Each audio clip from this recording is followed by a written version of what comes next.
ලනුව යනවා.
බෙහෙන් විශ්වතුවන්ත වෙන ඔබතුමාලා මේ අවස්ථාවට සහභාගී වීම පිළිබඳව දැනට අරගෙන තියෙන ක්‍රියාමාර්ගات තිබෙන තත්ත්වයක් පිළිබඳ අපි මූලික පැහැදිලි කිරීමක් කරන්න. මුදල් මේ ලෙස ගත්තොත් අපි ආපදා කළමනාකරණයකට වෙන් කරලාද මුදල් වලින් බිලියන 1.2ක් තියෙනවා. ඒ වගේම අපේ හදිසි අවශ්‍යතාවයන් සඳහා භාණ්ඩාගාරය වෙන් කරලා තියෙන බිලියන 30ක් තියෙනවා. එතකොට අපිට පාර්ලිමේන්තුවට නැතුවම වියදම් කිරීමේ හැකියාව තියෙනවා බිලියන 31කට වඩා වැඩි මුදලක්. ඒ නිසා මම හිතන්නේ අපිට මුදල් ප්‍රශ්නේ පැන නගින්නේ නැහැ. දැනට මේ තියෙන තත්ත්වය ගත්තොත් මහනුවර, නුවරඑළිය සහ බදුල්ල ඒකේ සමහර තැන්වල අපිට අවශ්‍ය වෙන සම්බන්ධීකරණය බිඳ වැටලා තියෙනවා. දිස්ත්‍රික්ක තුල සම්බන්ධීකරණය දිසාපතිවරුන්ගේ සම්පූර්ණ වාර්තාවක් අපි ගත්තා. සමහර ප්‍රදේශ තියෙන දිසාපතිවරුන්ට සම්බන්ධීකරණය කරගන්න බැරි. අපිට පොලිස් ස්ථානත් බොහෝ තැන්වල අපේ හමුදා කඳවුරු තියෙනවා. සානාවික හමුදා කඳවුරු.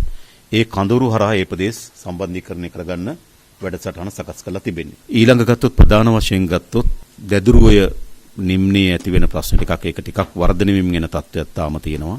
ඊට පස්සේ මඩකලපුව මැනා ඒ පැත්ත ටිකක් අඩු වෙමින් තියෙන තත්ත්වයක් ඇති වෙලා තියෙනවා. නමුත් බස්නාහිර පළාතට මේ විශේෂයෙන් කොළඹ දිස්ත්‍රික්කයට අවශ්‍ය වෙනකොට වර්ධනයක් ඇතිවීමේ තත්ත්වයක් මතුවලා තියෙනවා. දැනට තියෙන කාලගුණ වාර්තා අනුව. ඒ නිසා ආපදා කළමනාකරණ කමිටු ටික කැඳවලා ප්‍රාදේශීය වශයෙන් කැඳවලා වැඩසටහන සකස් කරලා තිබෙනවා. දැන් අපිට අවශ්‍යකම තියෙන්නේ සමහර තැන්වල කොටු වෙන පිරිස් ඉන්නවා තාම. සමහර ඒවාට අපිට හෙලිකොප්ටර් යවන්න බෑ. එතන තියෙන කාලගුණ තත්ත්වය අනුව. අපි ස්ථාන කීපයක් හඳුනාගත්ත එහෙම යවිය යුතු තැන්. අපි අවශ්‍ය වෙන හෙලිකොප්ටර් ස්ථානගත කරලා තිබෙනවා. කාලගුණ තත්ත්වය යහපත් වුණොත් යවන්න. ඇලහැර ස්ථානයක් තිබුණා. අවස්ථා 3ක් අපි හෙලිකොප්ටරේ ගියා ළඟා වෙන්න බැරි වුණා. නමුත් දැන් අපිට ඇලහැරෙන් වාර්තා වුණා එතෙන්ට යන්න පුළුවන් කියලා.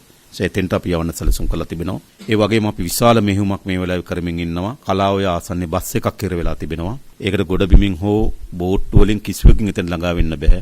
ඒ නිසා දැන් එතන ගුවන් යානයක් ළඟා වෙලා දැන් උත්සාහ කරමින් තියෙනවා ඒගොල්ලෝ මුදව ගන්න. එතන තමයි මේ වෙලාවේ තියෙන රිස්ක් එකක් තියෙන තැන හැටියට තියෙන එතන ඉතින් ලොකු උත්සාහයක් දරනවා එතන ළඟා වෙන්න.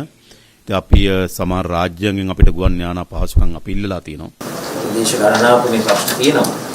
මේ මම කොහොමද යෝජනා කරන්නේ මේ ප්‍රතිපාදන අවශ්‍ය උපකරණ එනේ මේ යන්ත්‍ර සූත්‍ර පහරි ගන්න ඉක්මන් ක්‍රමවේදයක් ක්‍රියාත්මක කිරීම සහ මොනියම් හෝ උතරක් හරි හිලවීමක් කියන ප්‍රතිපාදන වෙන් කිරීම සහ යැවීම එක වෙනවා ඇති. යවුවන් පස්සේ ක්‍රියාත්මක වීම මේක පොඩ්ඩක් බලන්න වෙයි.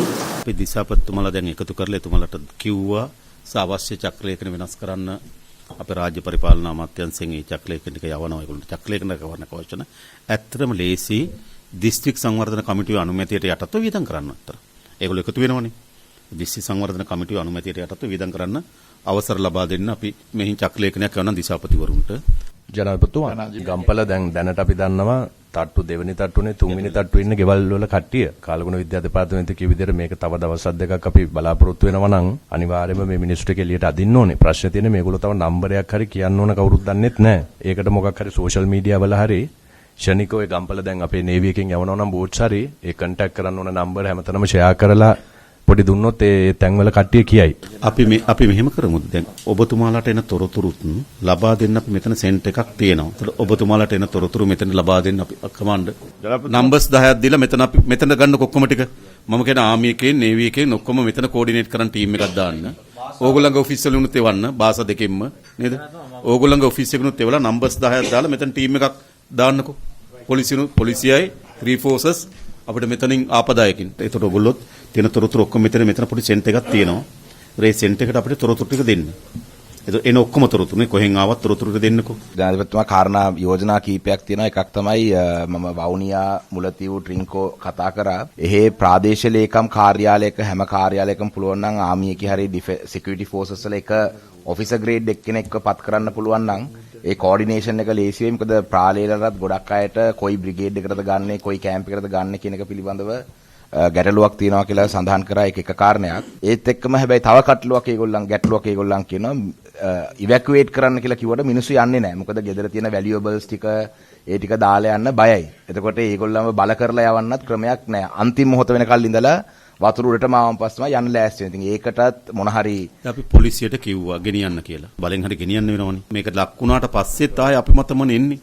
ඒ නිසා කලින් නිදහස් කරගන්න ඕන. ඉතින් මේ ආපදා තත්ත්වයට අපි මුහුණ දෙන්න ඕනකම තිබෙන්නේ. එකක් මූලික වශයෙන් ආණ්ඩුවට වගකීම තියෙන එක ඇත්ත.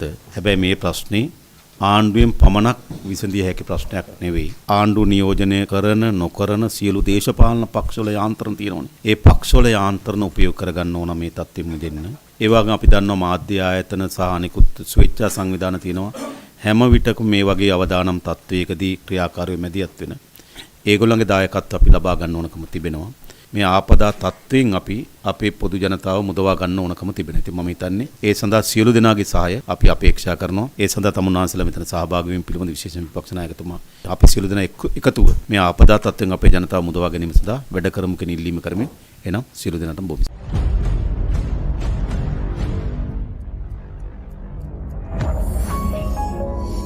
You're watching the Life Traveler channel.